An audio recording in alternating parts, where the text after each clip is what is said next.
Hey, 𝘊𝑚 here, and welcome to the next installation of a series of videos looking at labor history in the United States. This video is going to look at the Industrial Revolution and working people in the antebellum North.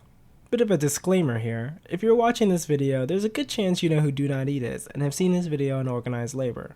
That video is excellent and I encourage you to watch it after this one if you haven't seen it, but I'm going to cover some of the topics he mentions in that video in a bit more detail.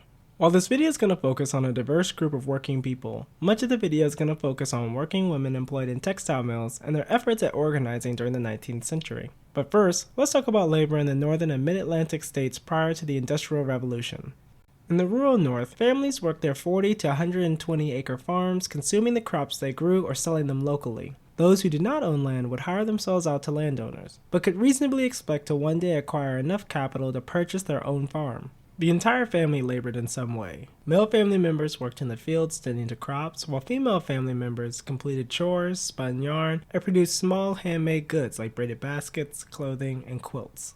In addition to all that, women also cared for their children, the sick, and the elderly within their communities. These communities were rather isolated, as poor roads and the lack of canals made traveling within the American interior challenging to say the least. This relative isolation led to communities becoming tight-knit and largely self-sufficient. Families often helped each other by sharing resources and exchanging work for goods. Any goods that families could not produce themselves, such as gunpowder or axes, could be acquired by trading crops or handmade goods with artisans.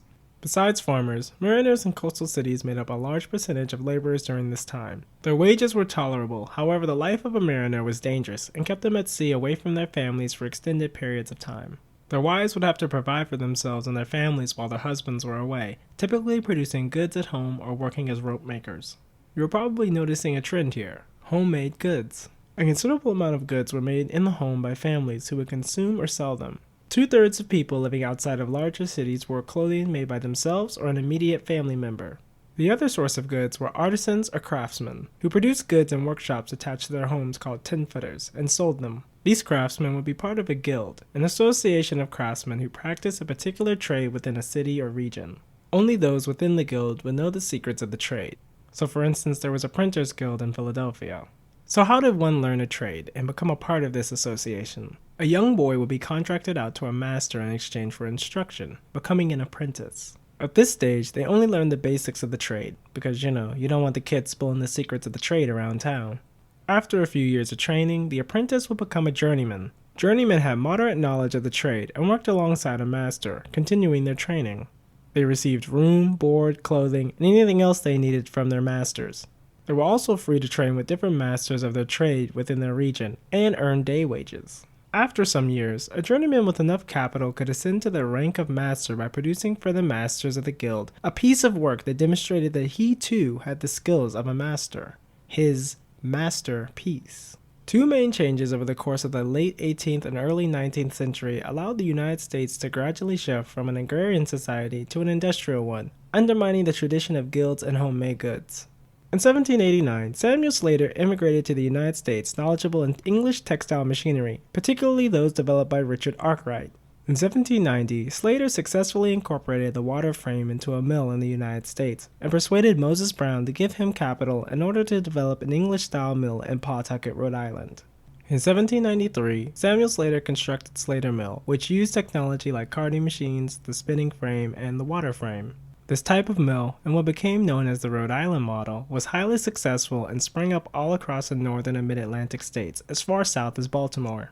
Some states invested in building roads, bridges, and canals, while others enticed wealthy private investors to do so with tax exemptions and corporate charters. These investments created unskilled and harsh construction work for laborers.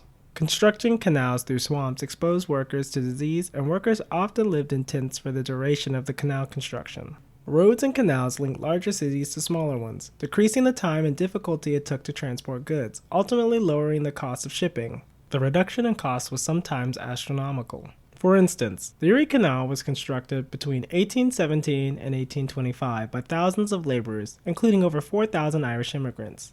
364 miles long, the canal linked the Great Lakes to New York City, and therefore to the Atlantic Ocean, and cut down on the cost of shipping by a minimum of 95% in the region. It also led to the need for more dock workers and warehousemen, positions which working men took up during the 19th century. As developing commerce and manufacturing centers increasingly became linked to rural northern communities, it gave families access to goods that had previously been unavailable for purchase. In order to afford these goods, many farmers began producing more cash crops to sell at market, while purchasing the food items that they needed. To increase crop yield, some farms invested in machinery, which often required taking out a loan. To ensure that farms did not go into debt, wives and daughters would increase the household's earnings by engaging in piecework, where they were paid for each item they manufactured rather than by time. These women were engaging in outwork, or putting out work. And no, I'm not talking about prostitution, but we are getting there. Outworkers played a large role in the production of ready-made clothing items like shoes and straw hats during the early to mid-19th century. Rural farm owners increasingly relied on factory-made items like cloth as opposed to making those items in the home. As demand increased for goods like shoes, masters took on more apprentices and journeymen and reorganized the workplace to increase production. Prior to the Industrial Revolution, workshops had little division of labor, particularly when it came to journeymen and masters. However, in order to increase productivity, masters began dividing tasks while still laboring themselves. Over time, some masters gave their tasks to journeymen, removing themselves from the manufacturing process. Simply put, they became bosses. As tasks became increasingly divided, some tasks became simple enough to replace journeymen with unskilled workers, usually the wife or children of the journeyman or the master. Journeymen were then only needed to complete the final steps of assembling shoes. Though, not all masters were so fortunate. Some artisans saw their prospects dry up due to increased competition. If you were a shoemaker in Newark, New Jersey, you were no longer just competing with other local shoemakers, but now also shoemakers in New York, Boston, or the new mills in Lynn, Massachusetts. Many craftsmen could not compete with these new factories and fell into serious debt. Some lost their shops and even their tools. With their means of production no longer in their possession, many craftsmen became employees themselves, working for low wages and cramped conditions under other masters. As Samuel Slater was setting up the first Rhode Island-style mill, he would have put thought into who would fill this factory. Slater and other mill owners chose children and young women to work in these mills. Why? Why women and children? This was because they were both cheap and a reliable workforce. Men from rural farms had to spend time planting and harvesting during the year, while wives had to care for children and do household chores. Women, especially widows, were prime because they likely did not own land, were vulnerable economically, and were willing to work for lower wages. Children were an especially attractive workforce to capitalists. They were small enough to fit in areas adults could not, could be paid even less than women, and were highly unlikely to organize. Rhode Island mill owners found children so attractive of a labor force that in 1830 it was recorded that 55% of all mill workers were children. The spiritual successor to the Rhode Island system, known as the Walton System, took textile mills to another level. The Walton System centralized textile production in one mill. At one end entered the raw cotton, and at the other end exited the finished product. These mills were highly mechanized and staffed mainly by young women from the northern countryside.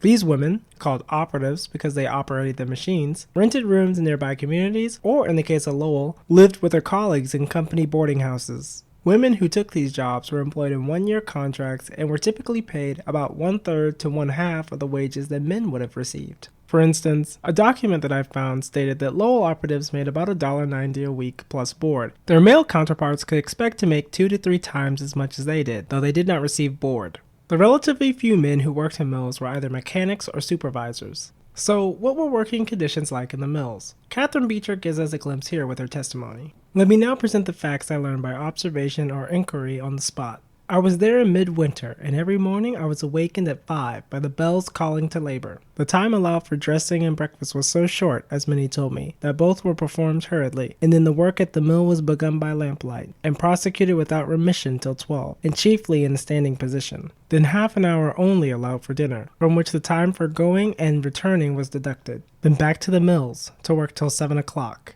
It must be remembered that all the hours of labor are spent in rooms where oil lamps, together with 40 to 80 persons, are exhausting the healthful principle of air, and where the air is loaded with particles of cotton thrown from thousands of cards, spindles, and looms. Looking at this chart, we can see that mill hours were long. Operatives commenced work at 6:20 a.m. or 6:50 a.m. depending on the year, and worked until 6:30 or 7 p.m. with 35 minutes for dinner. Bells would mark when the operatives would start work, any meal periods, and when they would leave the mill. Children, ranging from age 7 to 12 years old, and young women often worked 12 hours a day in winter and 16 hours in summer, 6 days a week. They received just 3 holidays a year. Working conditions were hazardous.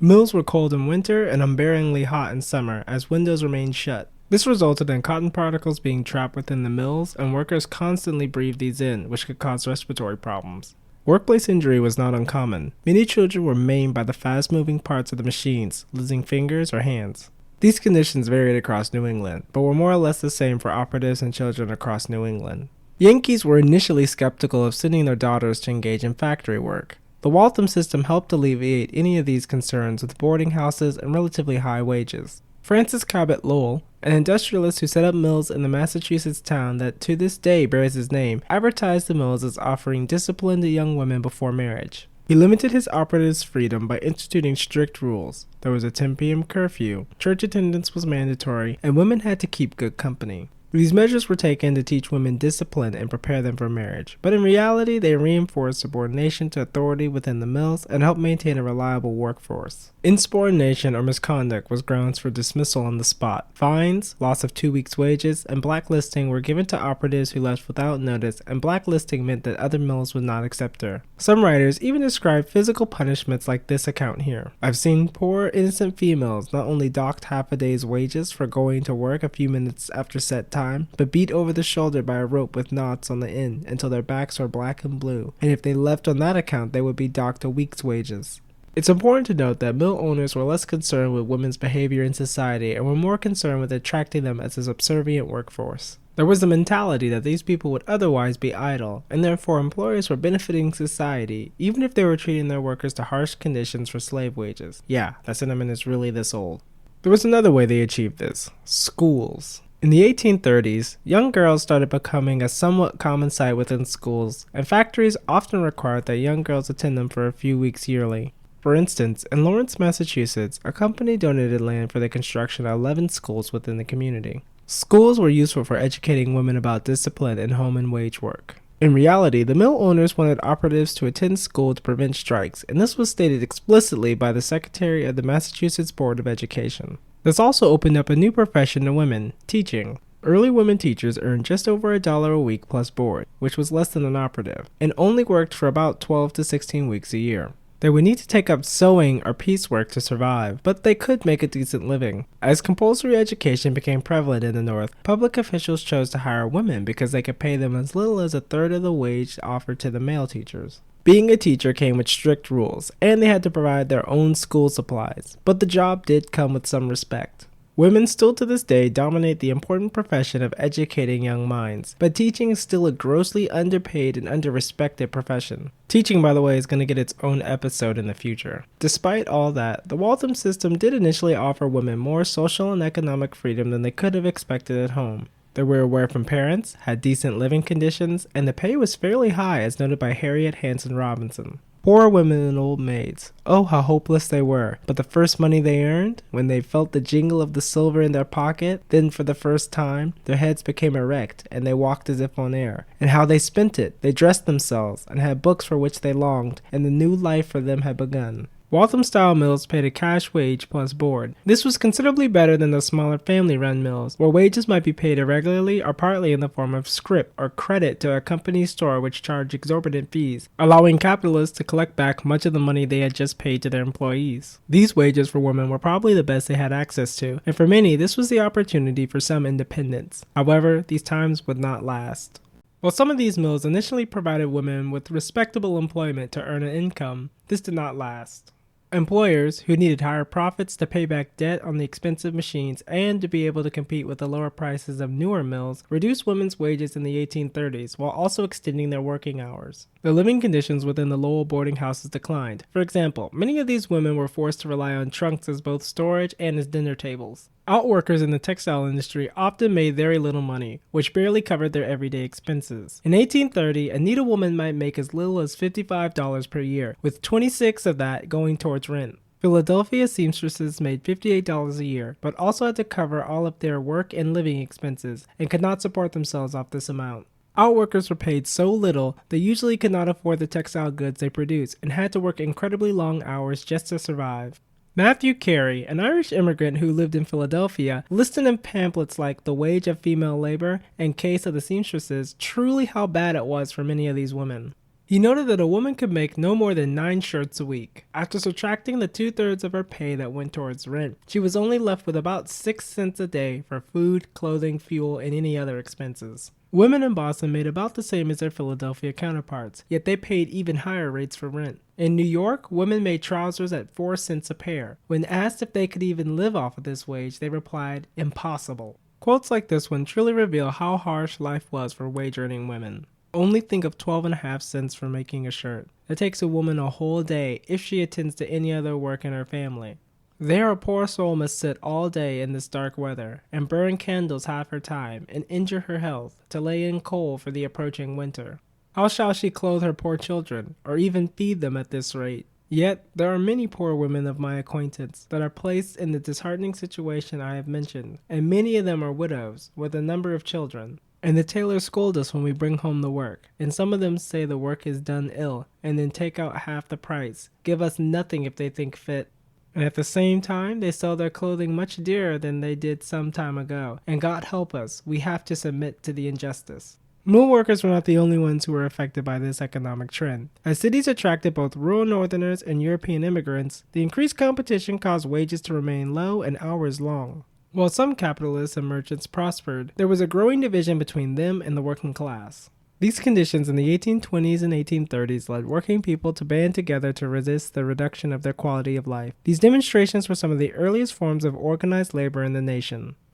The working men's movement was inspired by the ideals of the American Revolution and the desire to resist the unequal positions of the working class and capitalists. There was a formation of the first working men's parties, such as the Philadelphia Working Men's Committee, and some of the earliest trade unions, like the Mechanics' Union of Trade Associations. Some of the more ambitious individuals, like Thomas Gilmore, wrote in The Rights of Man to Property that all property should be redistributed amongst everyone in the nation, and that inheritance should be abolished, so there would be no lenders, no borrowers, no landlords, no tenants, no masters, no journeymen, no wealth, no want. Unfortunately, most working men's parties were not so forward-thinking and wanted to achieve smaller goals like a homestead law that would grant plants of land in the West to working-class people. These early parties weren't particularly successful, but their prominent figures did eventually move to the Democratic Party, something I'm going to cover in a future video. Disputes over hours and real wages, which declined during the 1830s, resulted in instances of early organized labor, typically in the form of strikes, or turnouts as they were then called. Despite what my high school teachers taught me, a considerable amount of these strikes were done by women, and as we will see, more often than not they were rather successful. Now we're going to briefly look at some of these early strikes. On May 26, 1824, 102 female loom workers in Pawtucket struck, as mill owners there had announced that there would be a 25% reduction in pay and an increase of 1 hour to the workday to be taken from their meal breaks. The women blocked anyone from entering the mill and were largely supported by the Pawtucket community, who took to the streets and even went as far as going to the homes of mill owners, where they threw insults and rocks at them.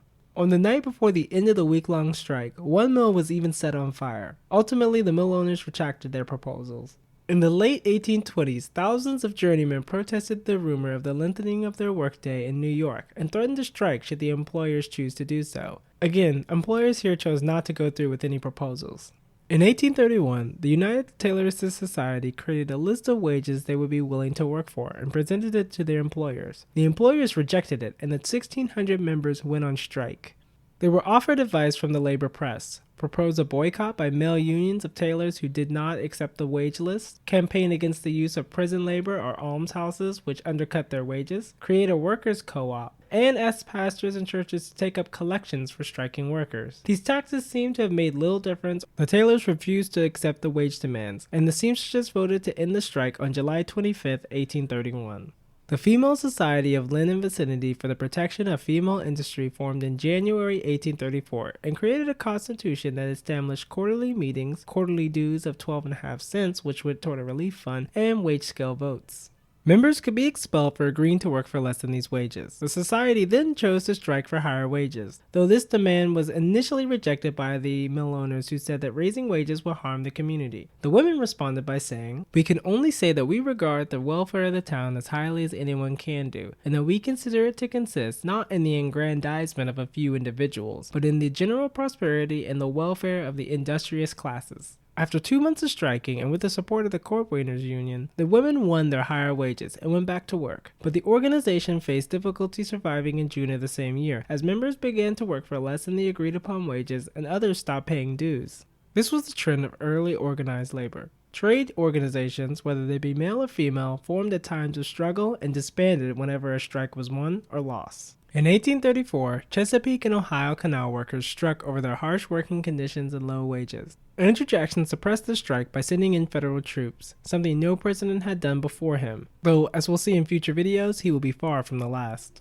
1833 saw the creation of the General Trade Union, where bakers, leatherworkers, hatters, sailmakers, weavers, and several other trades came together to form a federation of craft unions in New York. The Philadelphia chapter of this union, the General Trades Union of the City and County of Philadelphia, was notable for allowing unskilled workers to join in a time when unskilled workers often lacked union representation, and for helping organize the first general strike. A general strike is made up of a large portion of a workforce in a city, country, the world, and potentially the universe should Elon Musk or Jeff Bezos ever leave Earth. In late May of 1835, Irish coal heavers marched off the job, with one of the men, sword in hand, promising death to anyone who dare scab. These men organized themselves around higher wages in the 10-hour day, which would be from 6 to 6 with 2 hours for lunch and dinner. In a then unprecedented display of solidarity, men from a wide spectrum of professions, including auger makers, bakers, blacksmiths, bricklayers, carpenters, cordwainers, hod carriers, house painters, leather couriers, masons, plasterers, plumbers, and saddlers, just to name a few. In total, this general strike represented the efforts of 40 trades and almost 20,000 workers, marching together in the streets and parades and holding meetings, all with the same goal in mind, the 10-hour day.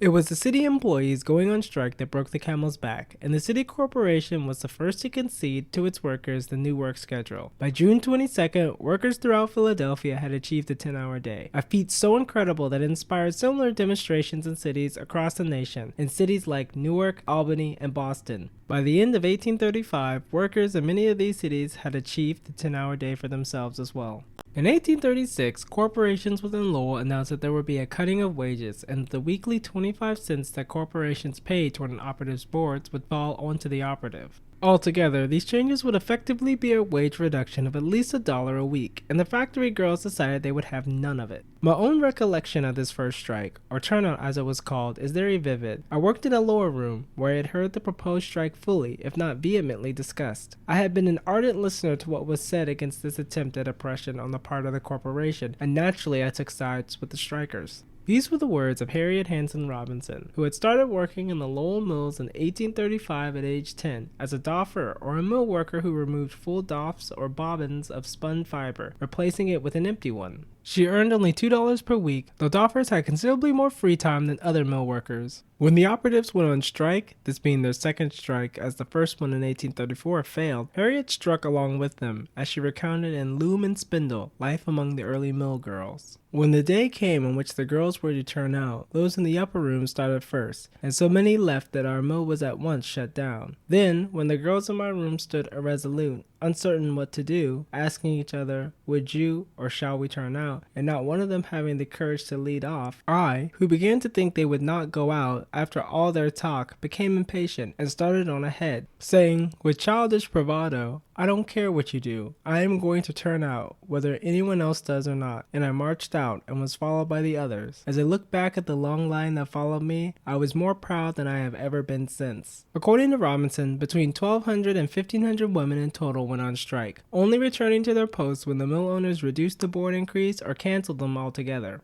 However, many women who participated in the strike were evicted from the boarding houses, and the leaders themselves were fired. It's very interesting to note that the National Trades Union supported the 1836 Lowell strike and encouraged members to send the women monetary support. When it came to these early unions and strikes, women were largely excluded from organizing with men, who saw them as competitors that kept their wages low. The National Trades Union, the first national labor federation, even argued that women should be barred from factories and were naturally suited to the home. Skilled craftsmen were some of the worst offenders here. Printers at one shop struck when women were hired as typesetters, and some printers signed agreements to never work with or instruct women in their trade. This quote here best describes the early beliefs men had about working women and organized labor. One thing must be apparent to every reflecting female, that all her exertions are scarce sufficient to keep her alive, that the price of her labor each year is reduced, and that she in a measure stands in the way of the male when attempting to raise his prices or equalize his labor, and that her efforts to sustain herself and family are actually as tying a stone around the neck of her natural protector, man, and destroying him with the weight he has brought to his assistance. This is the true and natural consequence of female labor when carried beyond the family. However, even this early, there were labor leaders who understood the importance of organizing with women. It is quite certain that unless we have the female sex on our side, we cannot hope to accomplish any object we have in view. Women instead founded their own unions, like the United Tailorists of New York, which also received some support from men's unions. However, the men's unions that supported women's unions held the sexist views of their day, that women were the gentler, fairer, weaker sex dependent on men for protection. Free blacks had it the worst. They were banned from joining white unions for similar reasons as the women. The white working class communities in states such as Illinois, Indiana, Ohio, Pennsylvania, and New Jersey were strongly opposed to competition with free blacks and placed limitations on black labor.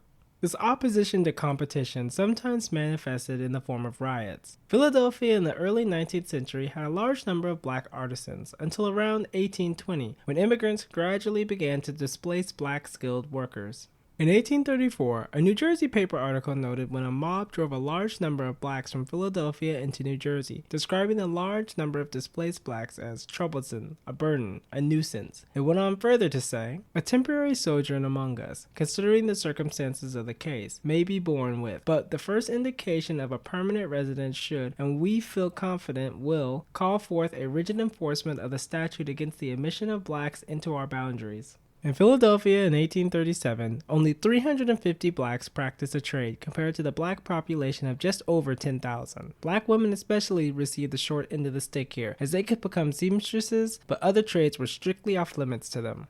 These sentiments will continue to get worse, as we will see later, but one question remains. So, organizing was legal, right? Well, no.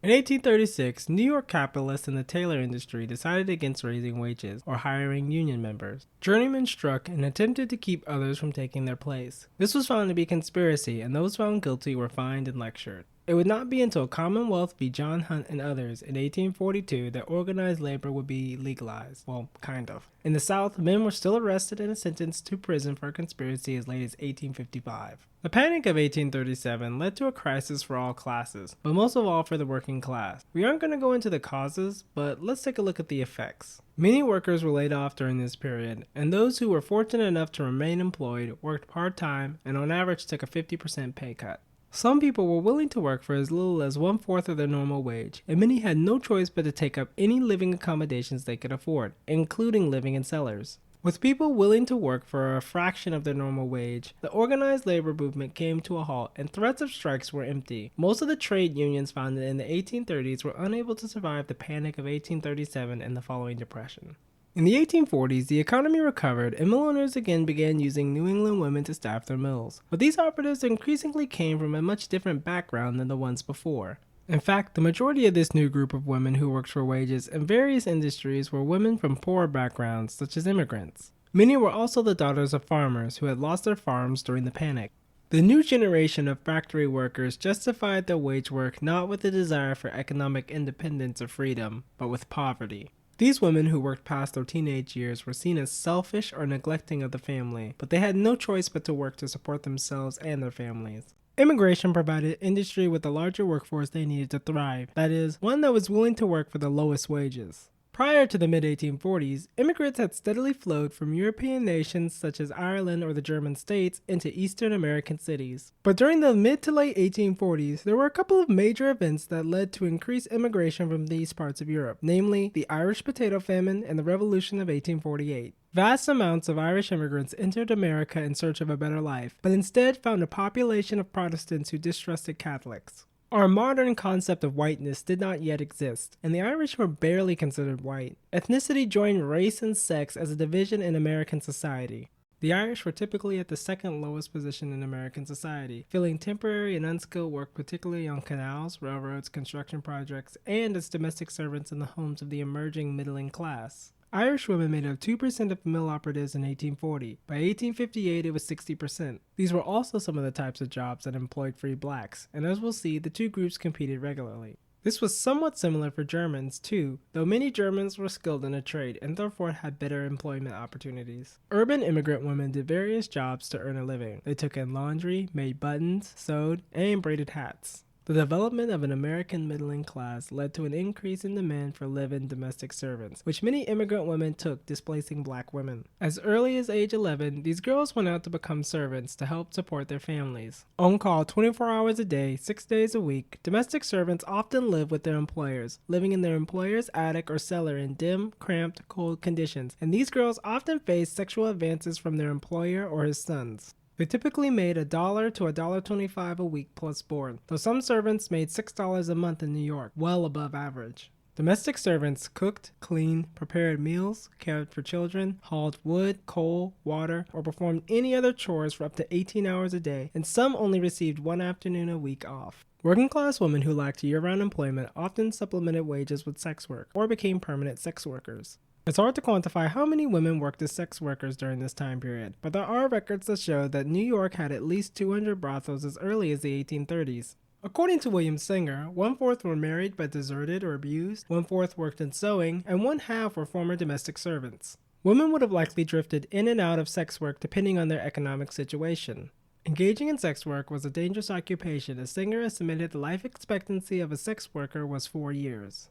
These women faced sexually transmitted diseases, assault, and a decline in wages as they aged. However, sex work offered women shorter hours and better wages than other forms of work considered more respectable. Sex work is going to get a couple of videos devoted to it in the future. Until then, sex work is real work, fuck swerfs. While there was some truth to this quote, looking back with 2020 hindsight, we can see that there were major consequences of mass Irish immigration. At first, many nativists stereotyped the Irish as rowdy and drunkards, and some employers initially chose free blacks over Irish. Before the 1840s and 50s, blacks were often employed in a variety of jobs such as hod carriers, longshoremen, coachmen, stablemen, and waiters. As immigration increased, free blacks continued to get pushed out of occupations they had dominated for decades by Irish immigrants. Irish immigrants made arguments that these jobs were wages of whiteness, and employers bought into these sentiments. Frederick Douglass was skilled as a caulker when he escaped to the north, but he was unable to find an employment in this trade because whites often refused to work alongside blacks. Douglass himself even commented on how immigration affected blacks in American society. Every hour sees the black man elbowed out of employment by some newly arrived immigrant whose hunger and color are thought to give him a better title to the place. Racism and the fear of job competition in New York and Pennsylvania was so great that some opposed the abolition of slavery in the South, fearing that blacks would migrate en masse to the state. If Lincoln is elected today, you will have to compete with the labor of 4 million emancipated Negroes. The North will be flooded with free Negroes, and the labor of the white man will be depreciated and degraded. The harsh opposition to free blacks and their labor can best be seen by looking at their role in longshore work in the state of New York. Blacks were used in longshore work prior to the Civil War, but as the number of Irish immigrants grew over the course of the 19th century, the Irish began to displace black dock workers. Irish immigrants quickly became the predominant ethnic group in longshore work. However, black workers were often used as strike breakers. Some blacks struggled so much to find labor that they had no other choice but to become scabs. It's also important to remember that white labor organizations excluded blacks from their ranks. However, white workers responded by attacking black scabs, often with violence. Frederick Douglass appealed to employers to hire blacks and labor organizations and papers to educate whites on the value of unity. When they did not listen, he sided with the black scabs. Colored men can feel under no obligation to hold out in a strike with the whites, as the latter have never recognized them. The presence of black strikebreakers was often met with hostility. In 1855, a riot broke out after black workers were brought in to break up a waterfront strike.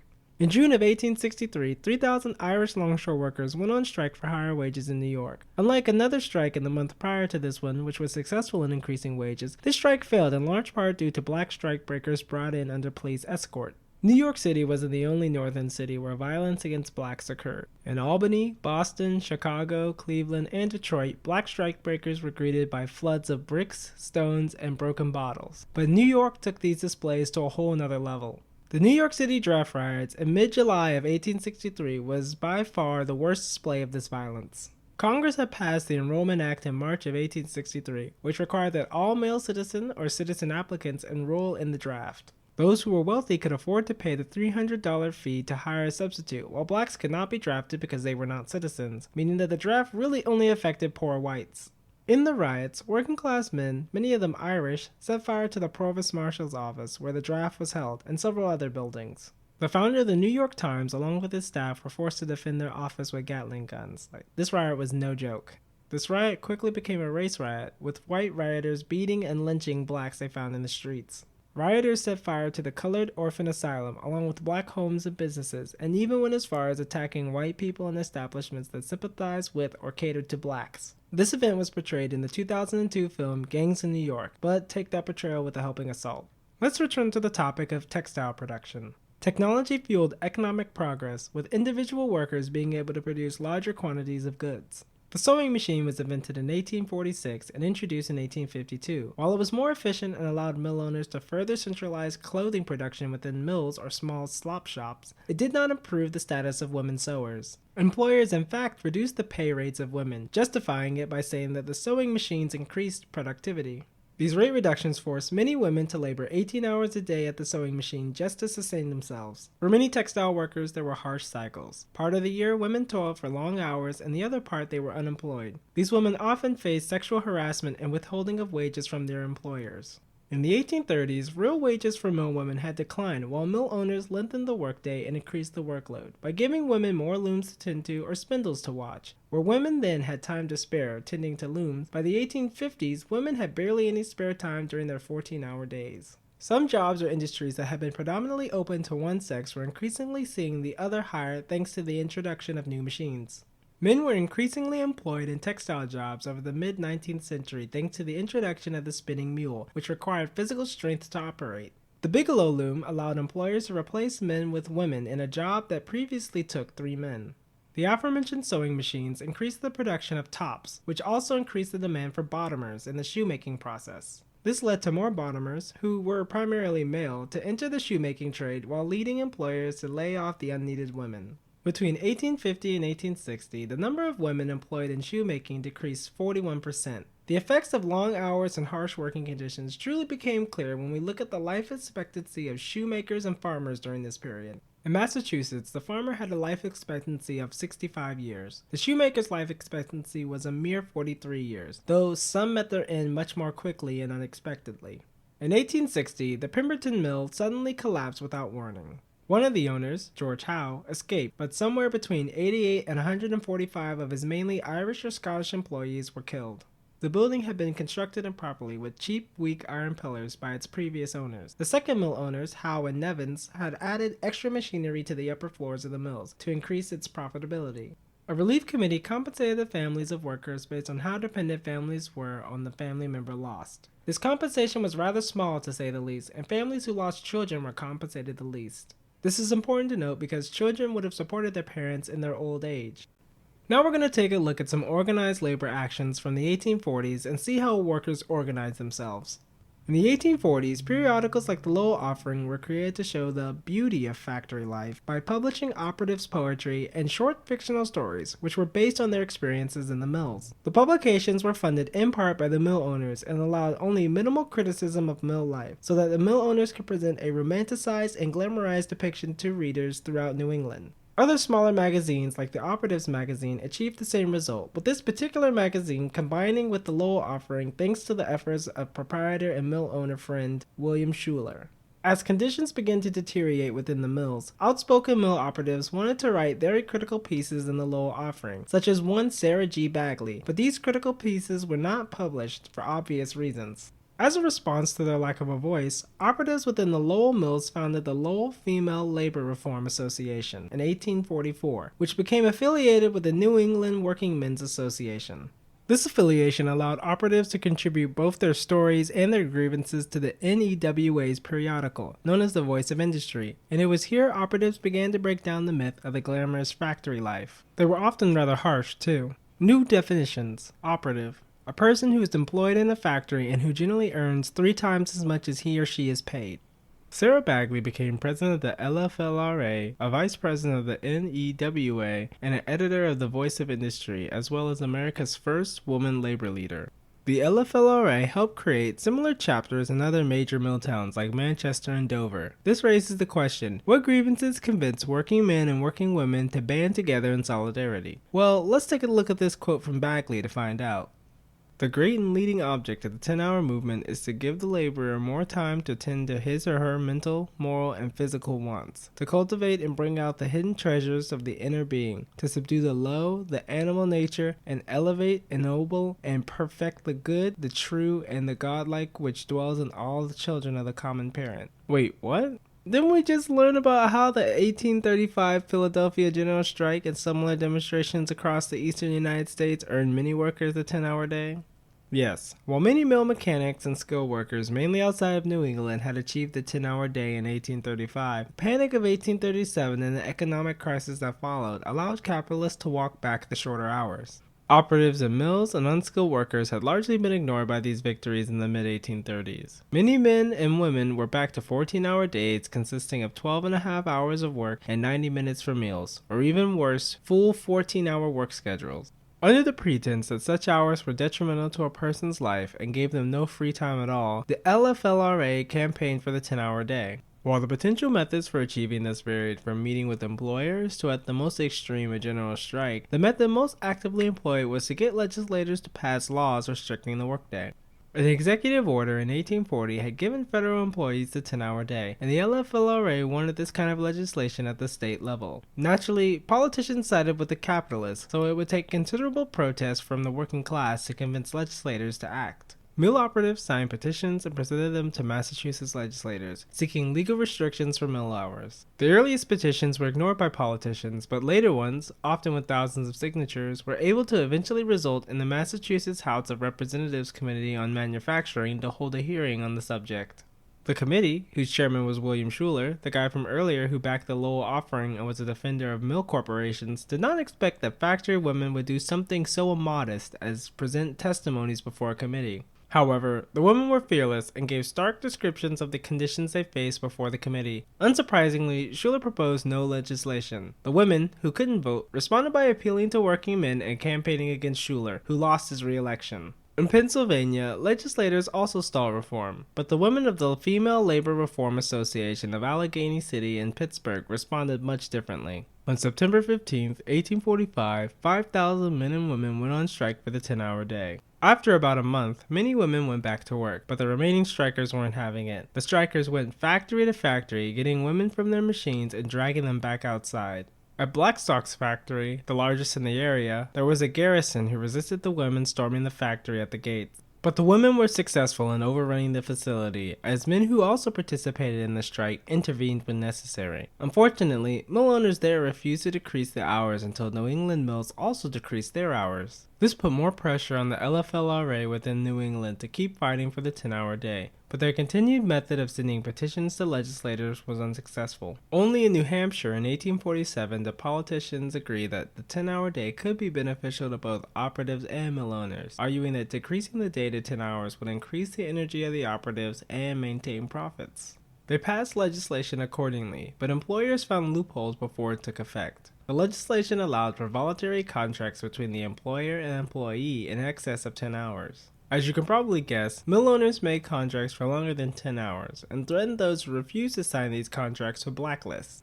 Many women agreed that they would not sign the contracts, but then were fired and ultimately blacklisted. This was also the case in states like Pennsylvania and Connecticut. Workers legally have the right to the 10-hour day, but in practice, employers only offer contracts that were longer than 10 hours. In the 1850s, strike action was able to achieve the 11-hour day for some workers, but for most, a reduction in hours was several years off. As the series continues, we'll continue to explore how unions and organized labor further reduce the number of working hours per day. Okay, wow, that was a lot. Actually, I need a beer real quick. Oh, that's good. So, what do I want you to take from all this? Well, first, solidarity is important, and I can't stress this enough. Refusing to work with marginalized groups undermines organized labor action because it creates a scenario where capitalists can play one group against another. Remember, capitalists in the 19th century used blacks as scabs because they knew the Irish would fight the blacks, not organize with them. However, what I'm not saying is working class is working class, and that we shouldn't acknowledge how capitalism disproportionately harms women, people of color, and LGBT folks. Also, it's very important that you never, ever, ever, ever, under any circumstance, scab.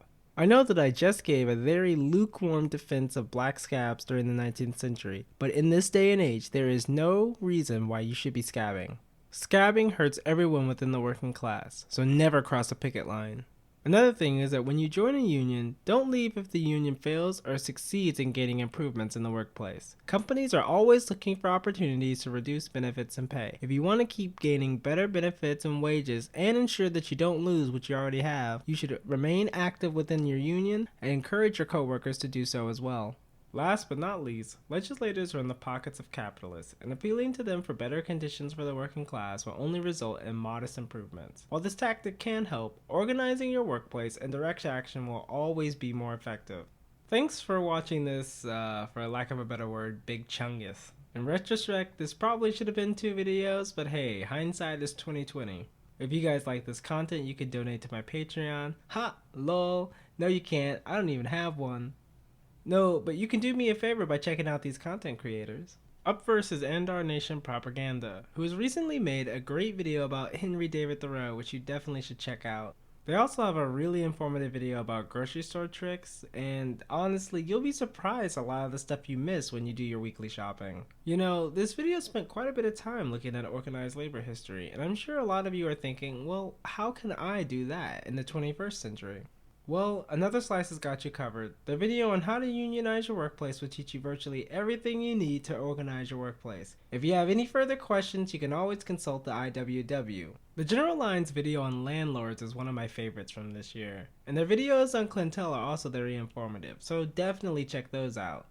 Another content creator that I've really been enjoying this year is Lex. The video on Joker Hates Liberals is amazing, like honestly, you have to watch it. And also, they made a great video showcasing just how awful of a book Adam is. Also, just a heads up, Lex is Dutch, not German. Finally, I also want to promote Silverface. They recently reminded me how much I really don't like the holiday season with their video I Hate Christmas. They also have a really good video called What the Fuck is Fashwave? Like what is that? Like if you want to know, you gotta go watch their video. Anyway, go check out these content creators. Yeah, so I spent so much time being sick and working on this video that I actually don't know which video is up next. Perhaps the next video will be on a strike from 1860, or maybe we'll explore a little bit of labor history in the West. Yeah, no idea. Anyway, thanks again for watching this, and see you on the next one.